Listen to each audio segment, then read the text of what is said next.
వాళ్ళతో స్నేహాలు చేయకూడదు, వాళ్ళ నమ్మికలు మన నమ్మికలు కాకూడదు, వాళ్ళ సంప్రదాయాలు మన సంప్రదాయాలు కాకూడదు, వాళ్ళ ఆచారాలు మన ఆచారాలు కాకూడదు.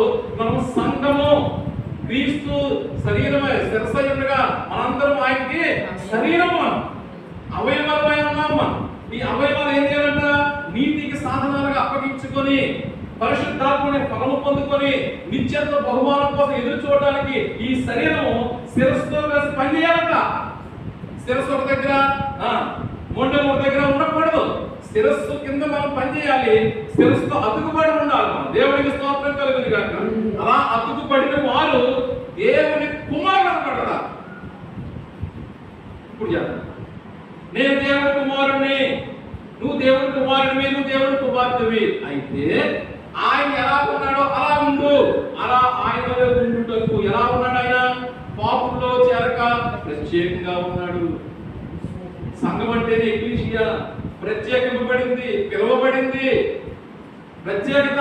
దేవుడికి స్తోత్రం కలుగునుగాక. హల్లెలూయా. దేవుని బిడ్డలారా,